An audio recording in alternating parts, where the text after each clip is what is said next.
Start recording पे आते हैं, सीधे पीपीटी ओपन करते हैं और इसको स्लाइड शो करते हैं। नमस्कार साथियों, शिक्षा शास्त्र की एक और क्लास में आप सभी का स्वागत करता हूं। मेरा नाम है अनिकेत। आज की क्लास थोड़ी लंबी होने वाली है क्योंकि इसमें पेपर 1 और पेपर 2 के दोनों के हमने एमसीक्यू रखे हैं और जहां पे टोटल जो नंबर ऑफ क्वेश्चंस हैं वो 50 के आसपास हैं। तो नॉर्मली जो क्लास हमारी 20-22 मिनट की होती है, ये कम से कम जाएगी 40 से 50 मिनट तक की। पहली बात यह है कि चैनल को ज़्यादा से ज़्यादा आप लोग लाइक, शेयर, सब्सक्राइब, सपोर्ट करें। मुझे भी अच्छा लगता है कि हाँ, मिल रहा है आप लोगों का सपोर्ट। और बेल नोटिफिकेशन को हमेशा ऑन रखें जिससे रेगुलर वीडियोस के अपडेट आपको मिलते रहें। आते हैं सीधे क्वेश्चन सेशन पे। टाइम नहीं वेस्ट करते हैं इधर उधर, वरना ठंड बहुत है, क्या पता कब लग जाए किसको। तो हमने थोड़े क्वेश्चंस को और टफ किया है जिससे ये हो कि आप समझ पाएँ कि अगर इससे टफ आ जाए तो क्या होता है। लेकिन मेन कॉन्सेप्ट आप लोगों को ये है कि जो आप पढ़ रहे हैं उसके बारे में आपको ज्ञात होना चाहिए। यानी सीधे से कहा जाए तो आपको उस चीज़ की नॉलेज होना चाहिए, ठीक है। अगर नॉलेज नहीं हुआ उस चीज़ का तो ये सारी चीज़ें बेकार हो जाएंगी। आपको लग रहा है कि सिर्फ आप मल्टीपल चॉइस क्वेश्चन सॉल्व करके काम बन जाएगा, तो हो सकता है, बट यहाँ पे एक गलत चीज़ ये है कि आपके जो 70 क्वेश्चन आएंगे, अगर एक गलत मतलब एक नंबर सीधे बाहर हो जाएंगे लिस्ट से। तो इसलिए कॉन्सेप्ट क्लियर होना चाहिए। तो हम सीधे आते हैं अपने क्वेश्चन पे। जो हमारा पहला क्वेश्चन है, एजुकेशन एज अ नॉर्मेटिव, ये सुबह भी रखा था हमने क्वेश्चन जो लास्ट क्लास थी, लेकिन थोड़ा इसको हमने बदला है इस बार कि मानकात्मक अनुशासन के रूप में शिक्षा का कॉन्सेप्ट हम पूछ रहे हैं या मीनिंग पूछ रहे हैं, कह सकते हो कि क्या तात्पर्य है, शिक्षा आप किस रूप में होनी चाहिए। तो हम ये काटने पीटने पे नहीं आएंगे, हम सीधे आ जाएंगे कि तथ्यात्मक विवरण तक सीमित नहीं, मूल्य निरपेक्ष नहीं, क्या होना चाहिए निर्धारित करते। तो बिल्कुल ये prescribe what out to be, यानी इसका आंसर जाएगा 3। चलो नीचे आते हैं नेक्स्ट क्वेश्चन पे कि to concept of education drawing out human potential is the closest. मतलब इसमें से पूछा जा रहा है कि शिक्षा को मानव संभावनाओं को बाहर लाने की प्रक्रिया मानने की। देखो अगर याद हो तो यहाँ थोड़ा सा बता देता हूँ कि जब हम पढ़ते हैं तो ये दो शब्दों से हम लेते हैं ना, ई और डू को। तो यहाँ ई का मीनिंग अलग होता है, डी को का मीनिंग अलग होता है। तो वही चीज़ यहाँ पे पूछा जा रहा है। जैसे यहाँ पे देखो 4 ऑप्शन है, थोड़े थोड़े चेंजेस हैं। जैसे यहाँ ईडुकम लिखा है, ये नहीं होगा। एडुकेटन लिखा है, ये भी नहीं होगा। तो बचा क्या, एडू शेयर। तो जब आप लैटिन में इसकी एक्सप्लेनेशन पढ़ते हैं तो वहाँ आपको मिल जाएगा। सो अपना डाउट आप क्लियर कर लीजिएगा। नेक्स्ट आते हैं कि which interpretation reject education as a mere schooling. मतलब यहाँ पूछा जा रहा है कि विद्यालय तक सीमित, मतलब इसमें कौन सी ऐसी एक्सप्लेनेशन है जो ये मानने से इनकार कर देता है कि शिक्षा केवल विद्यालय तक सीमित है, ठीक है। तो क्या वो नैरो मीनिंग हो गया, यानी नैरो पॉइंट ऑफ व्यू? तो नहीं। फॉर्मल व्यू नहीं, फॉर्मल व्यू तो हमारा स्कूल तक ही, मतलब जब तक हम कोई डिग्री लेते हैं वहीं तक सीमित है। इंस्टीट्यूशनल, ये भी नहीं। मतलब वाइडर मीनिंग, यानी कह सकते हैं कि व्यापक अर्थों में, यानी इस सीधे सीधे यहाँ पे अगर हम इसको दूसरे रूप में कह दिया जाए तो अनौपचारिक शिक्षा की बात की जा रही है, ठीक। चलो नेक्स्ट आते हैं कि education view as a social reproduction preliminary emphasises, यानी पूछा जा रहा है सामाजिक पुनरुत्पादन के रूप में शिक्षा मुख्यतः बल देती है। देखो जल्दी जल्दी क्वेश्चन कराने में यही होता है, इसीलिए मैं क्वेश्चन जो सेट रखता हूँ छोटे रखता हूँ कि 25 से 30 मिनट का टाइम लगता है और ईजिली हो जाता है। अब यहाँ पे है ये कि 50 क्वेश्चन है, मुझे जल्दी जल्दी से कराना है। एक तो ठंड के समय में ये शूट करना पड़ रहा है रात में ये पूरे वीडियोस। खैर चलो आते हैं क्वेश्चन नंबर 4 पे हैं हम। तो यहाँ पे पूछा जा रहा है तो सोशल मोबिलिटी, ये भी आप लोगों का कॉन्सेप्ट का नहीं है तो ये बाहर हो जाएगा। इंडिविजुअल नहीं, डेमोक्रेटिक नहीं। बचा क्या इस पे, शक्ति और समानता, असमानता को निरंतरता मुख्यतः क्या करती है कि नहीं नहीं एक मिनट, सामाजिक पुनः शिक्षा असमानता को कम करने के लिए, सॉरी, ठीक है, उसकी निरंतरता। फिर आते हैं हम लोग नेक्स्ट क्वेश्चन पे कि शिक्षा का कौन सा आयाम, यानी यहाँ पे जो अभी हम लोग को जब आप पढ़ते हैं तो इसमें 3 चीज़ें पढ़ना पड़ रहा है ना आपको। एक फिलोसफिकल कॉन्सेप्ट पढ़ना पड़ रहा है, एक साइकोलॉजी पढ़ना पड़ रहा है, एक सोशियोलॉजी। तो इसमें से कौन से 3 ऐसे टर्म्स हैं जो उन तीनों को जोड़ते हैं। एग्जामिनेशन तीनों चीज़ों को नहीं जोड़ता है, लर्निंग प्रोसेस सिर्फ साइकोलॉजी को जोड़ता है, एडमिनिस्ट्रेशन भी नहीं जोड़ता। तो अब यहाँ पे क्या है कि एम ये फिलोसफी को जोड़ता है, लर्नर ये साइकोलॉजी को जोड़ता है, सोसाइटी रिलेशनशिप ये समाजशास्त्र को जोड़ता है, यानी इसका आंसर हो जाएगा सी। फिर पूछा जा रहा है कि education as a life long process challenges which assumptions, यानी आजीवन प्रक्रिया के रूप में शिक्षा किस धारणा को चुनौती देता है, ठीक। तो यहाँ पे है कि एजुकेशन इज द प्लान, कि शिक्षा नियोजित होती है, हाँ नियोजित भी होती है, नियोजित भी होती है, प्लान अनुप्लान दोनों होती है। शिक्षा संस्थागत भी होती है, नहीं होती है। शिक्षा उद्देश्य पर्पजीव होती है, बिल्कुल होती है। लेकिन यहाँ पे है कि शिक्षा विद्यालय के साथ समाप्त हो जाती है, तो ये चीज नहीं होता है। विद्यालय के साथ मैंने अभी थोड़ी देर पहले भी बताया कि डिग्री आपकी समाप्त होती है, ना कि शिक्षा। Education is life long process, clearly. तो इसका आंसर भी हम चलेंगे सी के साथ।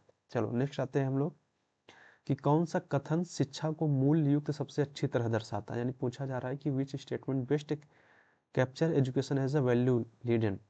शिक्षा केवल ज्ञान का हस्तांतरण है, यानी ट्रांसफर करता है नॉलेज का। Education is a social adjustment, नहीं, सिर्फ सोशल में भी नहीं है। Education is the transmit human ideal. तो वैल्यू की बात की जा रही है, तो बस वैल्यू वाला पकड़ लो, आ गया, हो गया, हमारा आंसर हो गया। चलो फिर पूछा जा रहा है कि शिक्षा का अंतः विषय स्वरूप किसे निषेध करता है। ये बार बार ध्यान देना कि इंटर डिसिप्लिनरी एजुकेशन या नेचर की जब बात करते हैं तो यहाँ पे क्या होता है कि हम कंबाइन करके चीज, अब इसमें से बस यहाँ निषेध करने का मतलब है कि मना कर रहा है, तो उस चीज को पकड़ लो सीधे से। तो यहाँ पे क्या है कि सिंगल नहीं भाई, अंतः विषय मतलब क्या है, मैं बार बार बता दे रहा हूँ कि 2 3 4 यानी मिनिमम 2 विषयों को जोड़ के। तो यहाँ से हम क्या कर रहे हैं कि 4 विषय ले रहे हैं। जैसे यहाँ से हमने ले लिया इतिहास, ठीक, यहाँ से हमने समाज ले लिया, यहाँ से हमने दर्शन ले लिया, और यहाँ से हमने क्या ले लिया, एक कोई कोई एक विषय, कोई कोई एक विषय, चलो संस्कृत ले लेते हैं। तो हमने क्या किया, सभी विषयों को मिला के लिया। एकल विषय का दृष्टिकोण कभी नहीं फॉलो करेगा, तो इसको तुरंत रिजेक्ट कर देना जहां भी ऑप्शन मिले। फिर आ जाते हैं, पूछा जा रहा है कि फॉर्मल एजुकेशन, ठीक है, यानी 2 एजुकेशन है आपके पास, formal education, non formal education, तो क्या डिफरेंस है इनमें, क्लियर आपको पता होना चाहिए, ठीक है।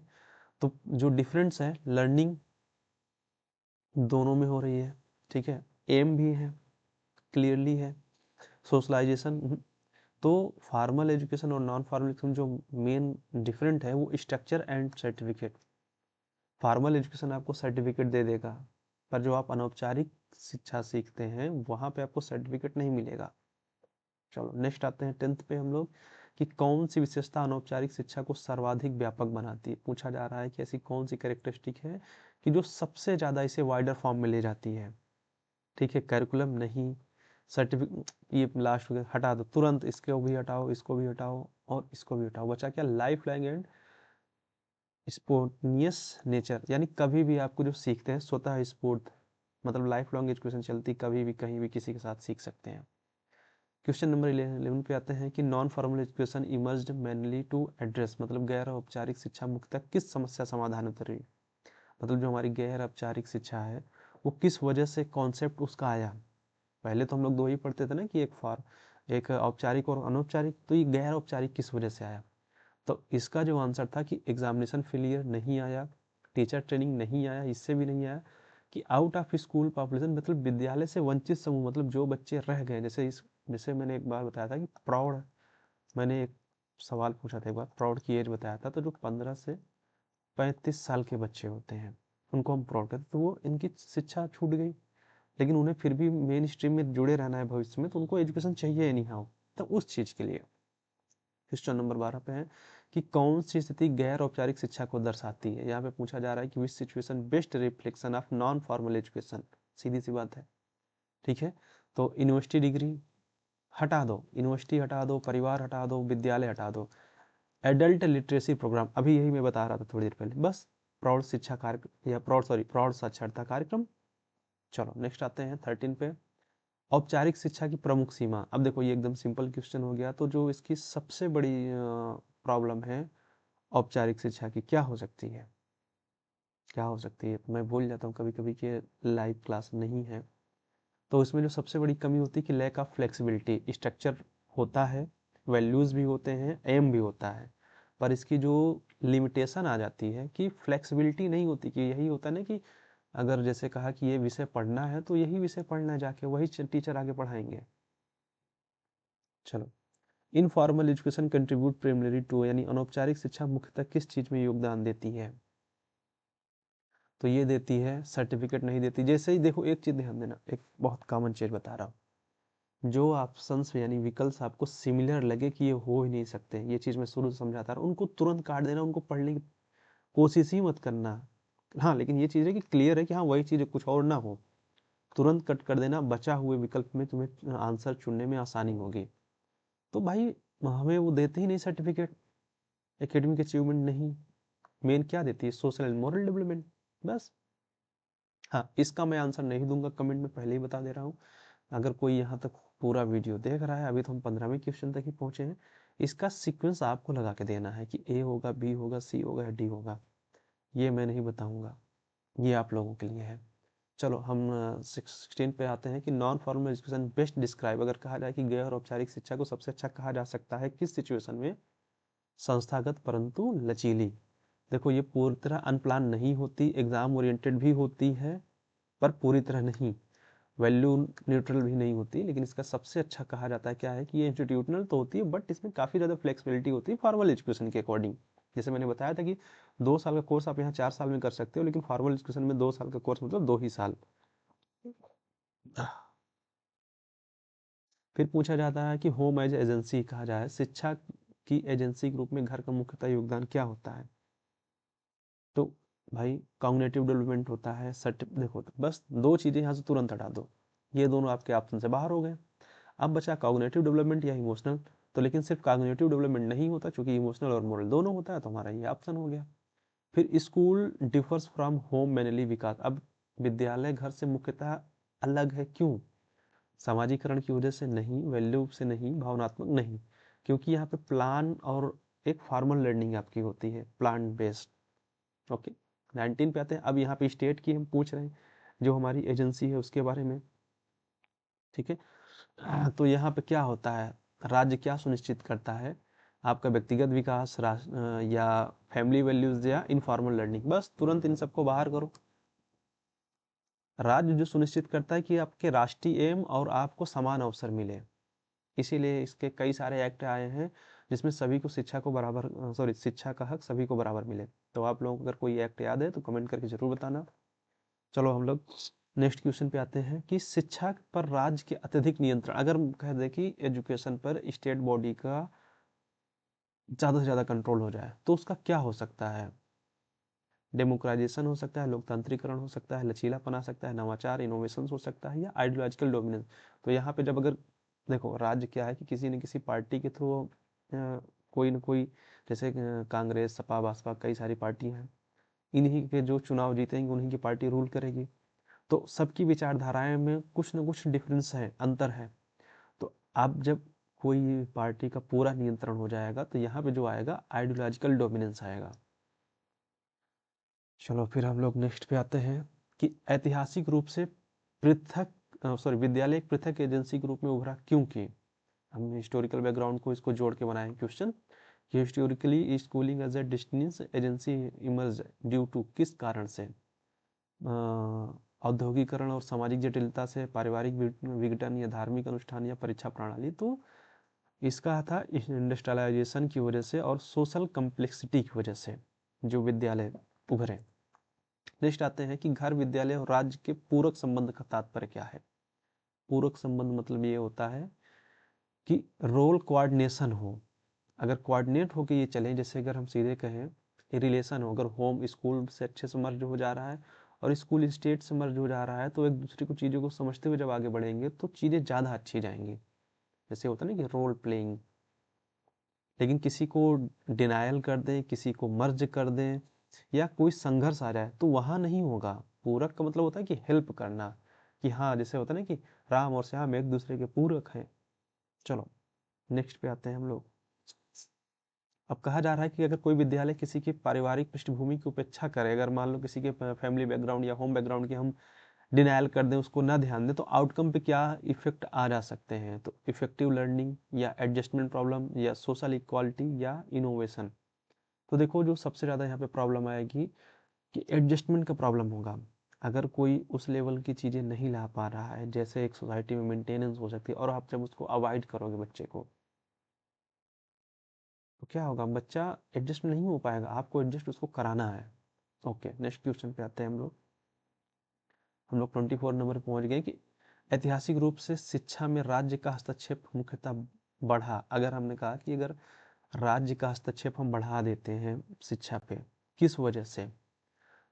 निजीकरण के लिए नहीं, पारिवारिक नियंत्रण बढ़े नहीं, अनौपचारिक नहीं, क्योंकि हमें एजुकेशन को यूनिवर्सल लेवल पे एक्सेस कराना है कि हर बच्चे तक पहुंच पाए शिक्षा, कोई ऐसा बच्चा रह ना जाए जिसको एजुकेशन ना मिले। इसीलिए कई सारे एक्ट आए, अभी मैं थोड़ी देर पहले भी पूछा हूँ, और मैं देखूंगा भी कि अगर किसी को कोई एक्ट पता है जो एजुकेशन के लिए बना है तो बताना जरूर।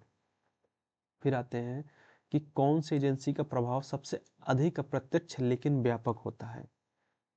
तो एक चीज बता देता हूँ, वो है डायरेक्ट, कुछ नहीं, मीडिया, घर, राज्य, विद्यालय नहीं, सबसे सीधी सी बात है घर, आपका होम। क्योंकि नींव आपकी यहीं पड़ती है। जैसे मैंने एक चीज शुरू में भी समझाया था कि जब हम कोई घर बनाते हैं तो उसकी नींव हम बहुत मजबूत रखना चाहते हैं कि उसका बेस जो बनेगा, जैसे मान लो हमें 10 मंजिला मकान बनाना है तो 3 4, तो हम ये कोशिश करें कि ये जो बेस होता है उसको हम बहुत मजबूत बनाते हैं कि जिससे भविष्य में भूकंप और किसी भी तरह की जो आपदा है तो उसको फेस कर सके, उसके अंदर इतनी पावर हो कि वो टस से मस ना हो। तो वो होम है। चलो, फिर पूछा जा रहा है कि शिक्षा के एजेंसियों के बीच में संघर्ष सामान्यतः परिणाम देता है। अगर इनके बीच में संघर्ष अगर हो गया तो क्लियरली है कि शैक्षिक विघटन होगा। ठीक है, यानी चीजों का नुकसान, सीधे शब्दों में कहे तो कि आपका नुकसान होगा, लॉस हो गया, क्योंकि इनके बीच में कॉन्फ्लिक्ट नहीं होना चाहिए। अभी थोड़ी देर पहले बताया कि ये पूरक होनी चाहिए, कि एक दूसरे को सपोर्ट कर सके, ना कि एक दूसरे से लड़ सके। तो इसका जो आंसर है ये। चलो, higher high enrolment with low retention indicate, पूछा जा रहा है उच्च नामांकन लेकिन कम प्रतिधारण। ठीक है, तो क्या है कि मात्रात्मक प्रगति तो हो रही है लेकिन गुणात्मक रूप से नहीं। यानी सीधे सीधे कहा जाए कि जैसे मैंने बताया था कि 100 बच्चे आए और लास्ट में बचे सिर्फ 50 बच्चे, तो हम बच्चों को अपने पास खींच तो ला रहे हैं 100 बच्चे, पर उनको मेंटेन नहीं कर पा रही है। जो बीच का प्रोसेस है इसमें बच्चे ड्रॉप आउट करके चले जा रहे हैं, तो हमें इस चीज़ को मेंटेन करना है कि ये ड्रॉप आउट ना होने पाए। यहाँ पे भी 100 या चलो थोड़े कम हो कि 99 हो या 98, मतलब जितना हम इसको कम कर सकें। ठीक, इस पे ये चला जाएगा। फिर आ रहा है ड्रॉप आउट को सबसे सही रूप में क्या समझा जा सकता है, कि एक हम कहा जाए कि अगर हमें ड्रॉप आउट को अंडरस्टैंड करना है तो क्या कह सकते हैं कि यह एक इंडिविजुअल फेलियर है, यानी व्यक्तिगत असफलता है, या एकेडमिक चॉइस की वजह से, या इकोनॉमिकल सक्सेस या फेलियर है। तो इसको जो एक्चुअल में आंसर जाएगा कि multi factor socio educational problem है, क्योंकि सिर्फ एक वजह से ड्रॉप आउट नहीं होता है। अगर कोई बच्चा यहाँ से, अगर ये विद्यालय है उसका, ठीक है, तो यहाँ तक वो चला है, तो यहाँ तक आने में उसकी कई प्रॉब्लम्स हैं। जैसे उसके दोनों टाइम को सिर्फ भोजन चाहिए, कॉपी किताब, मान लो बुक्स फ्री मिल जा रही है लेकिन फिर भी उसे कॉपियाँ खरीदनी पड़ रही, पेन खरीदना पड़ रहा है, और एक दिन की मतलब एक टाइम, एक साल का उसे ड्रेस मिल जा रहा है, लेकिन तमाम चीज़ें हैं, समाज से लेके हर तमाम चीज़, गरीबी अमीरी, सारी प्रॉब्लम्स हैं उसके पास। तो उन सबको ध्यान में रखना, इसीलिए इसे कहा जाता है कि बहुकारक सामाजिक शैक्षिक समस्या है ये। चलो, नेक्स्ट आते हैं कि प्राथमिक स्तर पर प्रतिधारण को सबसे अधिक प्रभावित करता है। अगर पूछा जाए कि जो इंटेंशन है उसको सबसे ज़्यादा कौन सा चीज़ इफेक्ट करता है, तो कैरिकुलम बर्डन, देखो प्राइमरी लेवल पे कैरिकुलम बर्डन बहुत ज़्यादा नहीं होता, एग्जामिनेशन सिस्टम या सर्टिफिकेट नहीं, सबसे ज़्यादा होता है टीचर चाइल्ड रिलेशनशिप। क्योंकि बच्चा देखो उस समय बहुत यंग एज के होते हैं, बहुत छोटे होते हैं, और अगर उन्हें टीचर छड़ी लेके खड़ा मिल गया और डर गया बच्चा, कुछ भी हो जाए स्कूल नहीं जाएगा, पैंट में वो सुसु कर देगा लेकिन स्कूल नहीं जाएगा। तो वहाँ पे वो कैसे इन्वायरमेंट, मतलब एक तरह से इसको ऐसे समझ सकते हो कि उसको वहाँ किस तरह से ट्रीट किया गया कि हाँ मेरा दोबारा आने का भी मन हो, तो ये वाली फीलिंग चाहिए बच्चे के मन में। चलो, नेक्स्ट आते हैं कि सामाजिक आर्थिक वंचना ड्रॉप आउट में योगदान देती है। एक क्वेश्चन और है कि सोशियो इकोनॉमिकल जो डिसएडवांटेज होते हैं वो कंट्रीब्यूट ड्रॉप आउट क्यों, लैक ऑफ मोटिवेशन, या करिकुलम डिफिकल्टी, या टीचर एब्सेंस। देखो मैंने जो छोड़ दिया वही इसका आंसर है, अवसर लागत यानी अपॉर्चुनिटी कॉस्ट ऑफ स्कूलिंग, यानी क्या है, ड्रॉप आउट क्यों, भाई नहीं मिल रहा है उनको ना, उनको कहीं और कुछ और मिल जा रहा है। उनको कह रहे कि यार दिहाड़ी मजदूरी कर ले रहे हैं, 500 रुपया कमा ले रहे हैं, 300 रुपया कमा रहे हैं, स्कूल जाने पे क्या मिल रहा है। ठीक है, फिर हम आते हैं कि कौन सा नीतिगत बदलाव, अरे इसको मैं ट्रांसलेट करना भूल गया, कोई बात नहीं, यहाँ पे इसके सारे ऑप्शंस आपको इंग्लिश में ही मिलेंगे। पूछा जा रहा है कौन सा नीतिगत बदलाव केवल नामांकन की बजाय प्रतिधारण पर केंद्रित है, कि मिड डे मील, मतलब पूछा ये जा रहा है कि हम इनरोलमेंट नहीं बढ़ाना चाह रहे हैं लेकिन रेंटेशन जो हमारे पास है वो मेंटेन करना चाहते हैं, सीधे शब्दों में। तो मिड डे मील या कंटिन्यूअस कम्प्रिहेंसिव इवैल्यूएशन या right to education with quality focus या एग्जामिनेशन रिफॉर्म्स, ठीक है। तो इसका आंसर है mid day meal. Mid day meal का कॉन्सेप्ट लाया ही इसीलिए गया था। और मैं इसका एक क्वेश्चन आप लोगों से और पूछ रहा हूँ, जैसे भी मैंने 15 या शायद 25 नंबर के क्वेश्चन पे पूछा था कि आपको उसको सही सेट करके बताना है कमेंट में। यहाँ पे मैं आपसे पूछ रहा हूँ फिर से कि ये जो मिड डे मील का कॉन्सेप्ट है ये कब लाया गया था पहली बार, ये आपको बताना है। इसका भी आंसर एक क्वेश्चन से क्वेश्चन निकल आ रहा है। फिर है हिडन कर, अरे यार एक तो मैं वैसे ही परेशान हूँ, ऊपर से ये लोग परेशान कर रहे हैं। हिडन ड्रॉप आउट जो छिपा हुआ करिकुलम होता है उसी से रिलेट करके आया है कि हिडन ड्रॉप आउट रिटर्न, की छिपा हुआ ड्रॉप आउट किससे संदर्भित करता है। छिपा हुआ ड्रॉप आउट की बात कर रहे हैं कि इनरोल्ड, देखो तो आंसर है कि नामांकित लेकिन निष्क्रिय बच्चा, कि नामांकन तो है पर उसकी वो सक्रिय नहीं है, वो है बीच बीच में आ जाता है लेकिन एक्चुअली में वो हिडन है, प्रॉपरली उसने अभी इस चीज को नहीं किया है। देखो तो ये मैचिंग कर का है। फिर पूछा जा रहा है कि रेंटेंशन को लेकर है कि प्रतिधारण सबसे प्रभावी रूप से सुधरता है जब शिक्षा, सीधा से पूछा जाए कि रेंटेंशन को आप कैसे मेंटेन कर सकते हो, सीधी सी बात है, हम सीधे ऑप्शन पे आते हैं कि चाइल्ड सेंटर एंड मीनिंगफुल, यानी बालक केंद्रित हो, कि जैसे मैंने भी थोड़ी देर पहले कहा कि बच्चा जब स्कूल जाए तो उसे दोबारा आने का मन करे, उसे ना लगे कि अरे यार कहाँ आ गया, क्यों आ गया, नहीं आना था मुझे, ये फीलिंग नहीं आनी चाहिए। तो चाइल्ड सेंटर होगा, बच्चे का मन लगेगा, और मीनिंगफुल उसे अच्छा लगे, सीधे शब्दों में बच्चे को आपको अच्छा फील कराना है। ड्रॉप आउट मुख्यतः किस विफलता को दर्शाती है, अगर हम कहा जाए कि ड्रॉप आउट किस चीज को दिखाती है, तो बालक की वजह से तो ड्रॉप आउट हो रहा है तो उसको छोड़ दो, टीचर को भी हटा दो, पाठ्य पुस्तक भी हटा दो। तो ये दिखाती है हमारी सामाजिक शैक्षिक प्रणाली, कि हो सकता है कि बच्चा का मन कुछ और है या पेरेंट्स कुछ और सिखाना चाह रहे हैं, हम उनको कन्विंस नहीं कर पाए, तो इस चीज को कन्विंस करना होता है। चलो नेक्स्ट आते हैं। यहाँ पूछा जा रहा है कि फिर वही रेंटेंशन को लेके क्वेश्चन है हमारा, कि कौन सा सूचक प्रतिधारण का सर्वोत्तम आकलन करता है, मतलब दो चीजों को मिला दे जिससे पता चले कि रेंटेंशन प्रॉपर चल रहा है। नामांकन अनुपात नहीं, यहाँ पे है ग्रेड कंप्लीशन रेट, परीक्षा परिणाम भी नहीं क्योंकि इसमें बच्चे कम आ जाएंगे, अटेंडेंस भी नहीं ये। चलो 36 पे आते हैं।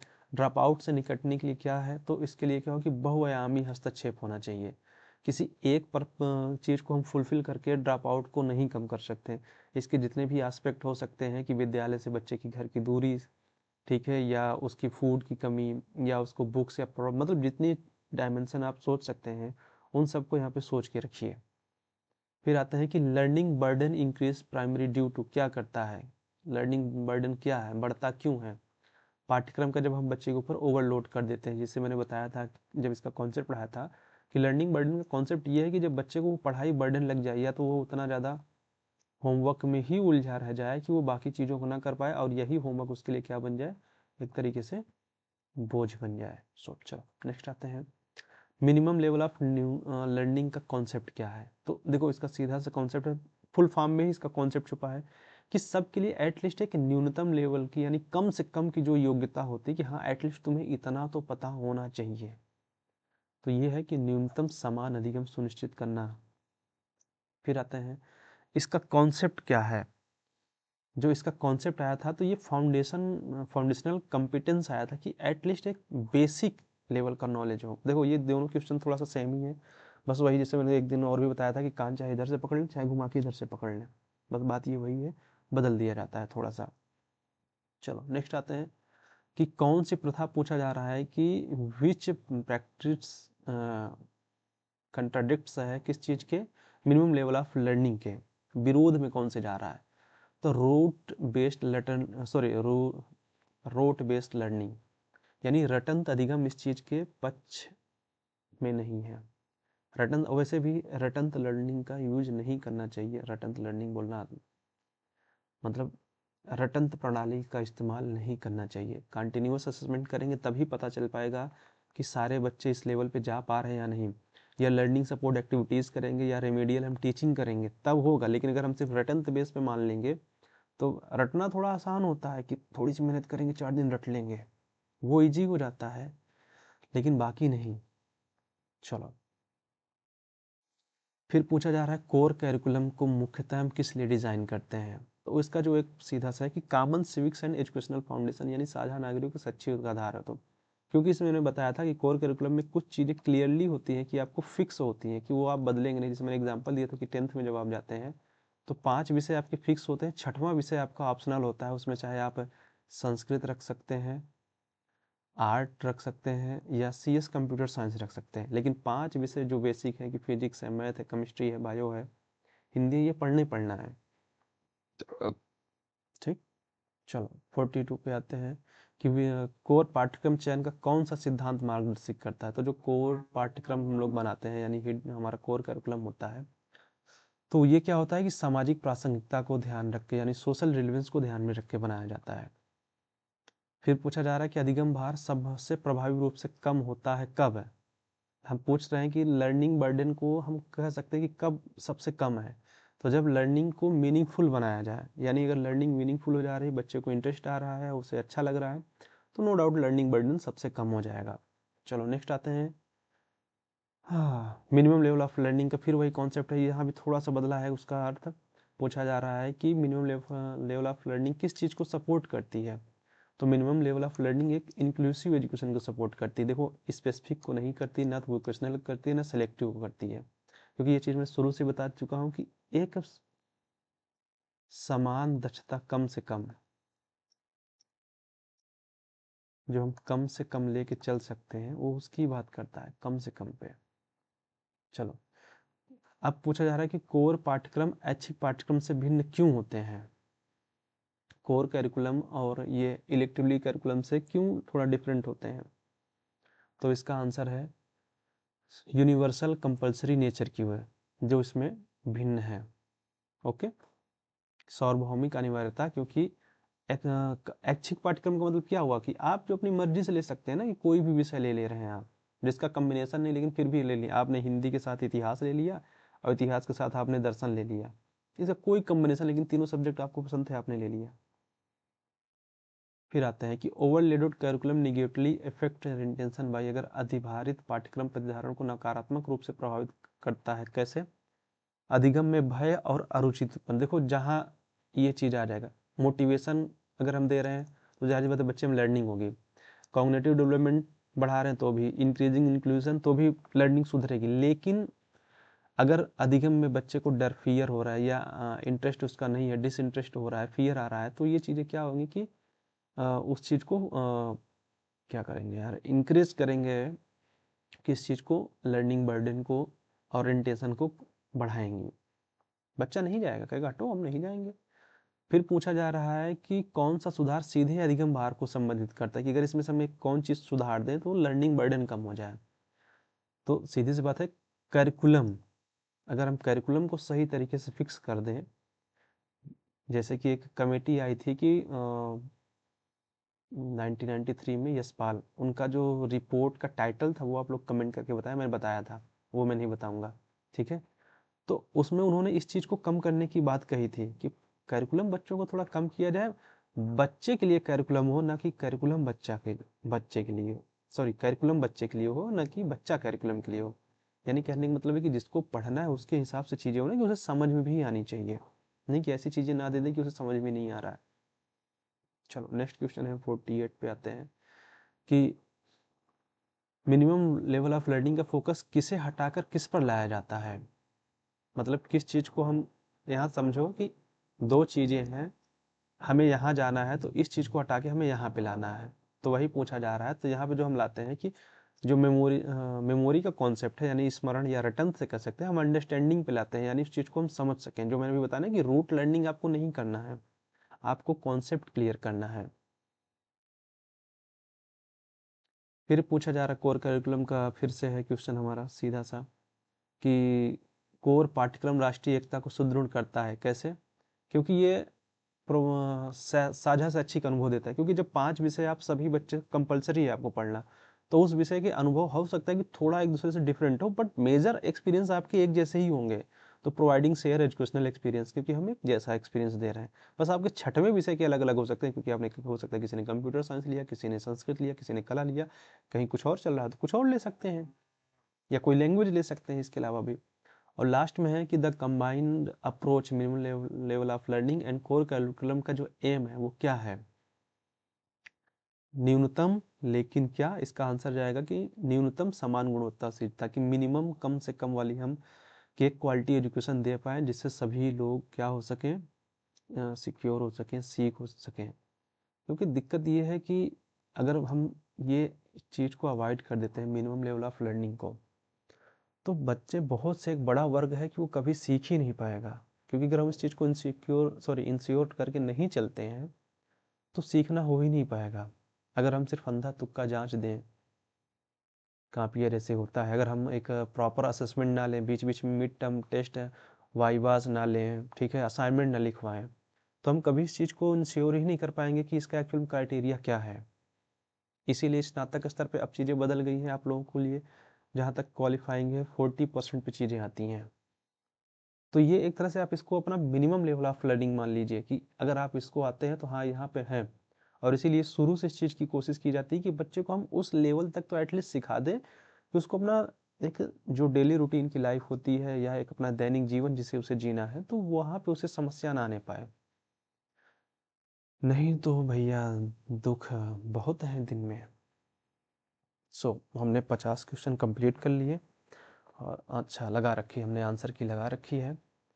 और सीधी सी बात है, कितनी मेहनत हम कर रहे हैं, आप लोग भी इसको प्रॉपर सपोर्ट करें, इसको ज़्यादा से ज़्यादा शेयर करिए, ज़्यादा से ज़्यादा सब्सक्राइब करवाइए, लाइक करिए, कमेंट करिए।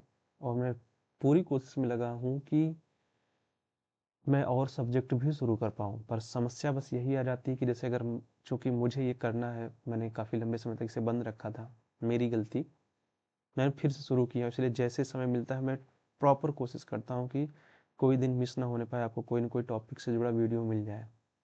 तो मुझे अगर कोई ऐसे कोई एक डेडिकेटेड पर्सन मिल जाए किसी भी सब्जेक्ट का, तो मैं उसको पक्का ऐड कर लूँगा। पर समस्या ये कि ऐसा मिलना ही तो मुश्किल होता है, पर मैं लगा हूँ, ट्राई करता हूँ। और वही चीज़ है कि चैनल को आपको लोग, फिर से कह रहा हूँ कि ज़्यादा से ज़्यादा शेयर सब्सक्राइब करें, सपोर्ट करें, और हम मिलते हैं आपसे नेक्स्ट क्लास में एक नए सेट के साथ। और जैसे ये सेट जब अपलोड हुआ जाएगा, तो मेरी कोशिश ये है कि तब तक मैं, हो सकता है 100 क्वेश्चन का एक सेट और बना दूँ, जिसमें दोनों पेपर के इस बार क्वेश्चन हों। तो सॉल्व करने में थोड़ा आप लोगों को मज़ा आएगा कि एक ही पेपर के सॉल्व करते हैं तो समझ में आ जाता है कि इसका आंसर यही हो सकता है। पर अगर क्वेश्चन आगे पीछे करके रहेंगे तो वहाँ थोड़ा समझने में दिक्कत होगी। पता चला कि अभी फर्स्ट पेपर चल रहा था, सेकंड आ गया, सेकंड चल रहा था, थर्ड आ गया, तो वहाँ पे थोड़ा इंटरेस्टिंग हो जाएगा। तो मैं ट्राई करूँगा इस चीज़ को, कि जब ये वीडियो अपलोड हो तो 3-4 घंटे बाद, या प्रॉपरली कोशिश करूँगा जब वीडियो अपलोड हो उसी समय आपको 100 क्वेश्चन का एक PDF और दे दूँ। लेकिन प्लीज़ सपोर्ट करिए, शेयर करिए, सब्सक्राइब करिए, कमेंट करिए, और मैं पूरी कोशिश करूँगा कि हर टॉपिक आपका कवर कर पाऊँ। सो थैंक यू, मिलते हैं आप लोगों से हम नेक्स्ट क्लास में। इसको हम कीप रखते हैं। अरे हमारा माउस कहाँ चला गया? भाई साहब, आप तो बुरा मान जाते हैं यार, कभी कभी हो गया, बड्डाधार हो गया, हैंग कर गया, चलो बच गया। इसको हम स्टॉप करते हैं।